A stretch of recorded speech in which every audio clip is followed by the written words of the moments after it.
যেভাবে লেখা আছে আমি সেভাবেই পড়ছি। আমি জামালপুরের মাদ্রাসার শিক্ষক।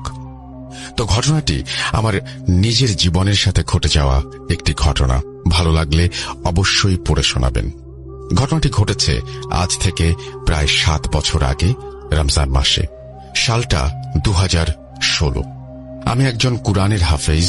তো রমজান মাসে আমাকে এক মসজিদে তারাবি নামাজের জন্য নেওয়া হয়। সঙ্গত কারণে সেই জায়গাটার নাম অনুল্লেখ থাকল।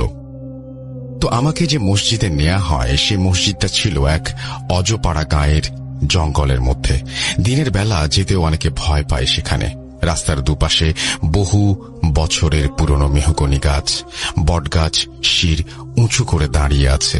ব্রহ্মপুত্র নদীর একদম কুল ঘেঁষে ঢাকা জামালপুর মেইন রোড থেকে নেমে একটা গোরস্থান পাড়ি দিয়ে সেখানে অনেকটা পথ হেঁটে যেতে হতো।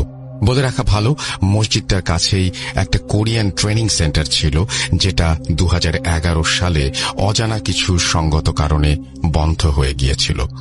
তারপর থেকে সেটা তালাবদ্ধ অবস্থায় থাকত, কেউ সেখানে প্রবেশ করত না। অনেকের মুখে সেটাকে জিনদের বাসস্থান বলে শোনা যায়। প্রচন্ড সাহসী হওয়ায় এই ব্যাপারগুলোকে আমি একদমই পাত্তা দেইনি বলেই চলে। তো কথা না বাড়িয়ে চলে যাওয়া যাক মূল ঘটনায়। 17 রমজানের দিন ইফতার করার পর আমি সেই মসজিদের উদ্দেশ্যে রওনা হলাম আমার বাড়ি থেকে। আমি আগেই বলেছি মসজিদটি ছিল এক অজপাড়া গাঁয়ে।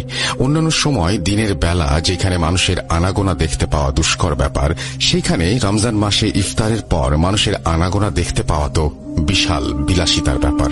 ঝলমলে পূর্ণিমার আলোয় জনমানবহীন রাস্তায় আমি হাঁটছি। আমার হাতে থাকা স্মার্টফোনের ফ্ল্যাশ লাইট আর আমার হাঁটার শব্দ ছাড়া আর কোনো কাক পক্ষীরও কোনো অস্তিত্ব নেই বললেই চলে সেই গাঁয়ের মেঠো পথে।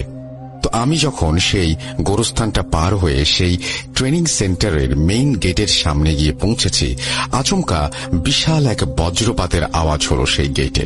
যেন বজ্রপাতটা সেই গেটকে উদ্দেশ্য করেই হয়েছে। হয়তো অনেকেই ভাবতে পারেন এটা ইলেকট্রিসিটির কোনো দুর্ঘটনার জন্য হয়েছে, যেমনটা আমি তৎক্ষণাৎ ভেবেছিলাম। হঠাৎ করে মনে হলো পরিত্যক্ত একটি কোরিয়ান সেন্টারে ইলেকট্রিসিটি আসবে কোথা থেকে। এইটা ভেবে প্রচন্ড সাহসী থাকা সত্ত্বেও কেমন যেন সারা শরীরে একটা ঝাঁকুনি দিয়ে উঠল। তবুও মনের ভেতর সাহসী শক্তি সঞ্চার করে যেই আমি সামনে এগোনোর জন্য সামনের দিকে তাকিয়েছি, হঠাৎ করে দেখি আমার থেকে প্রায় 20 ফুট দূরে এক বয়স্ক মুরব্বী লোক খুঁড়িয়ে খুঁড়িয়ে আমার দিকে আসছে।